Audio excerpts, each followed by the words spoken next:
اعوذ باللہ السمیع العلی العظیم من الشیطان اللعین الرجیم بسم اللہ الرحمن الرحیم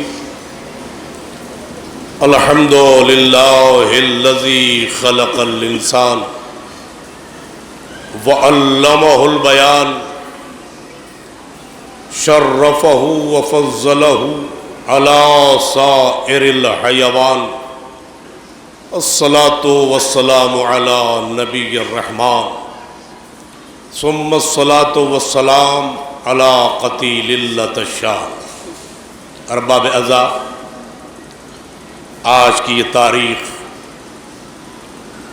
دو معصومین سے متعلق ہے، نانا اور نواسوں سے۔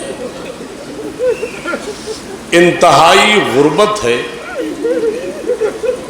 ارباب اعضا، چند کلمات کی اجازت چاہتا ہوں۔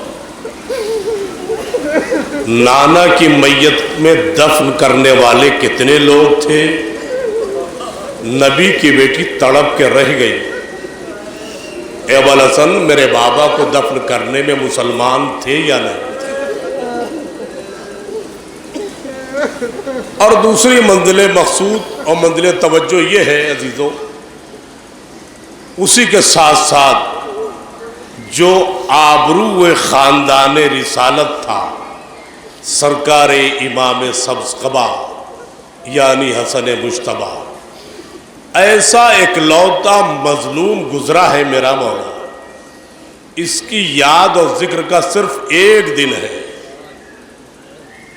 28 صفر۔ ارباب اعضا، زیادہ زحمت دینا مقصود نہیں ہے، لیکن آپ کی طبیعت سے یہ محسوس ہوتا ہے کہ جی سیر نہیں ہوا، دل بھرا نہیں ماتم کرنے سے، نوحہ پڑھنے سے دل نہیں بھرا عزیزو۔ چلو میں سیدھے چلتا ہوں۔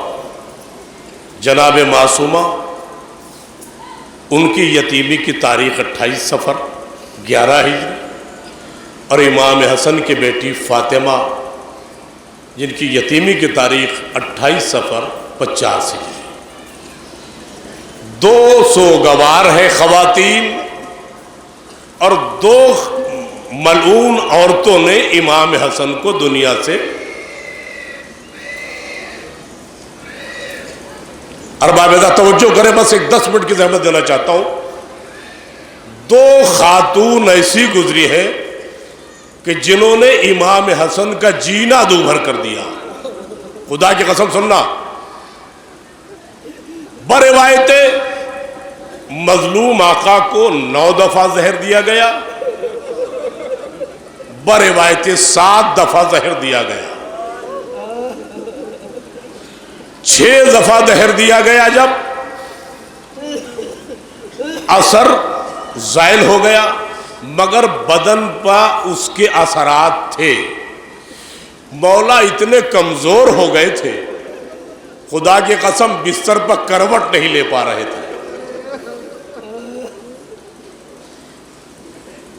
کیسے عرض کروں، کتنا شریف آقا، کتنا مظلوم آقا۔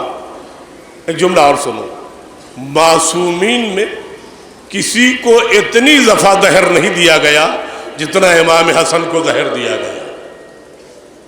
سننا، جملے سننا، بڑی نازک ترین گفتگو ہے۔ جب 6ٹھی بار مولا حسن صحت یاب ہو گئے تو مولا عباس نے کہا آقا آج تک تو میں نے آپ کی ہر بات مانی، مگر میں آج سے آپ سے اجازت مانگتا ہوں، آج سے میں آپ کو مجھے اتنی اجازت دیجئے کہ میں ایسا پہرا لگاؤں کہ آپ تک کوئی آ نہ سکے۔ ارباب اعضا، مصائب شروع کر رہا ہوں۔ اس روز سے ایک طرف امام حسین، ایک طرف غازی عباس سوتے تھے تاکہ دشمن رات میں کامیاب نہ ہو۔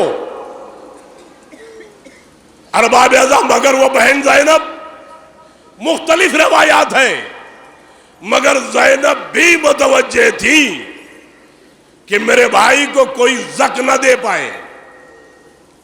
ارباب اعضا، حاکم شام زہر دیتے دیتے تھک گیا، اس نے اپنی خاص زوجہ کو جودہ ملونہ کے پاس بھیجا، جو شرائط سے تفصیل نہیں عرض کرنا ہے، کہا کہ میں شام تھک گیا ہے، لیکن آج میں ایسا زہر بھیجوا رہا ہوں جو میں نے روم سے منگایا ہے۔ اس کی 3 خاصیت تھی اس زہر کی، اگر اس کا ایک قطرہ کسی دریا میں ڈال دیا جاتا ساری مچھلیاں مر جاتی، کسی بدن پر ڈال دیا جاتا،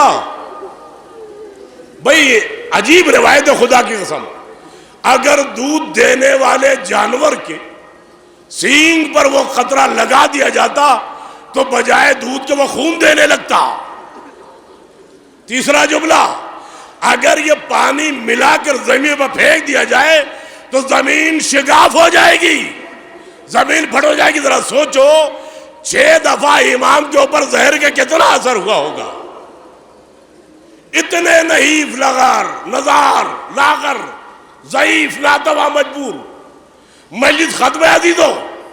حاکم شام نے ایک اور طریقہ اپنایا، کچھ معذوروں کو معذور بنا کے بھیجا کچھ لوگوں کو، اور وہ اپنے عصا میں جو گپتی ہوتی تھی زہر میں بجھا کر مجمع عام میں امام حسن کے پاؤں میں چبھویا۔ میرا مولا تڑپتا رہا، مگر مقاتل یہ لکھتے ہیں کہ جب آخری منزل آئی ہے تو میرے مولا کے جسم کا سارا گوشت گلنا شروع ہو گیا تھا، اس طرح گل رہا تھا جیسے برف پگھل رہی ہو۔ مگر ہائے صابر امام، منزل ختم ہو گئی عزادارو، معتبر مقتل کے مطالعے سے بول رہا ہوں، ایک تاریخ غریب کو ملی، ورنہ نبی کی حدیث ہے حسن میرا امیر ہے۔ جب مسلمانوں نے امیر کے ساتھ یہ سلوک کیا تو غریب حسین کے ساتھ کیا ظلم کرتی۔ تصور کریں ہوا کیا، زہر دیا، سارے گھر کے لوگ موجود ہیں، ایک ایک کو ایک دوسرے کے حوالے کیا جا رہا ہے۔ امام نے فرمایا عباس میرے قریب آؤ۔ عباس قریب ہے، بھیا عباس یہ میری دونوں بہنیں ہیں نا، ان کے پردے کی ذمہ داری تیرے سر ہے۔ آمنا و صدقنا، عجب جملہ کا۔ ادھر جب زہر کا اثر ہوا تو کلیجہ کٹ کٹ کے گرنے لگا، لگن میں سمیٹا گیا، گنا گیا تو 72 ٹکڑے تھے۔ ارباب اعضا، اتنے میں امام نے فرمایا حسین ذرا فروا کو بلانا۔ جناب فروا قریب آئیں، جی آقا فرمائے، تعویذ دیا، کہا لو یہ قاسم کے بازو پر بات دینا، جب کبھی مشکل وقت پڑے تو اسے کھول کے پڑھ لینا۔ اللہ رے امام حسن جانکنی کی حالت میں ہے، مگر کربلا کے لیے فکر ہے، کربلا کے لیے میرا مولا متفکر ہے۔ اللہ اللہ، وہ قیامت ٹوٹی، ایک مرتبہ امام نے آخری ہچکی لی، زمین مدینہ ہلنے لگی۔ اللہ اکبر، غسل ہوا، کفن پہنایا، حسین موجود ہے، غسل امام نے دیا، کفن امام نے دیا، گھر کے افراد لے کے چلے، 2 جملہ دیدو لے کے چلے، حکم حسب وصیت، بھیا مجھے نانا کے پہلو میں دفن کر دینا، کیونکہ دونوں کی مظلومیت ایک جیسی ہے، مجھے نانا کے پہلو میں دفن کر دینا، مگر بھیا حسین خیال رہے اگر میرے تدفین میں کوئی متنازع ہو جائے، تنازع ہو جائے تو بھیا مجھے وہاں سے میرا جنازہ واپس لانا اور اماں کے پہلو میں دفن کر دینا۔ لے کے چلے، آئے، لوگوں نے پوچھا حسین کیا لائے ہو؟ کہ اپنے بھائی کے جنازہ لے کے آیا ہوں تاکہ اسے نانا کے پہلو میں دفن کروں۔ اللہ اکبر، کیا ظلم ہوا۔ ایک ملونہ خاتون نے اشارہ کیا، تیر برسنے کی تیاری ہوئی۔ جملہ سننا، وہ خاتون پیغامبر بھیجتی ہے، کہتی نہیں میں دفن نہیں ہونے دوں گی، ہرگز دفن نہیں ہونے دوں گی۔ مولا حسین رو کے بولے، نانا ہمارا، شہر ہمارا، وطن ہمارا، اور ہمارے بھائی کو دفن ہونے کی اجازت نہیں ہے؟ کہا قطعاً نہیں اجازت ہے۔ میں میری طرف دیکھنا ہے۔ امام حسین نے ہاتھ جوڑے، کہا میں تم سے منت کرتا ہوں میرے بھائی کو جگہ دے دو نانا کے پہلو میں۔ جملہ سننا، امام حسین فرما رہے ہیں، کیا فرمایا؟ میں منت کرتا ہوں میرے بھائی کو نانا کے پہلو میں دفن ہونے کی جگہ دے دو۔ اگر حسین تم سے جگہ مانگے تو مجھے نہ دینا، ارے میری منزل کربلا ہوگی۔ یہ میرے جملے ہیں عزیزو۔ امام حسین کو اتنا احساس تھا جس بھائی کو دفن کرنا چاہتا ہوں آدھا اس کو جگہ نہیں دے رہے ہیں، میری تو منزل کربلا ہوگی۔ بس ارباب عذاب کیا ہوا؟ تیر بارانی ہوئی، نہ جانے کتنے سرباؤں نے تلواریں نکال لی۔ حسین نے کہا نہ، میرے بھائی کی وصیت ہے تلوار نہ چلانا۔ حسین جنازہ لے کے گھر کی طرف چلے۔ جیسے ہی گھر میں داخل ہوئے، زینب نے پوچھا بھیا یہ کون سا ماجرا ہے؟ بھائی کا جنازہ کیوں واپس لائے ہو؟ کہا زینب سوال کرنے کا وقت نہیں ہے، پہلے جنازے سے تیروں کو نکالو۔ 70 تیر غریب حسن کے بدن میں پیوست تھے۔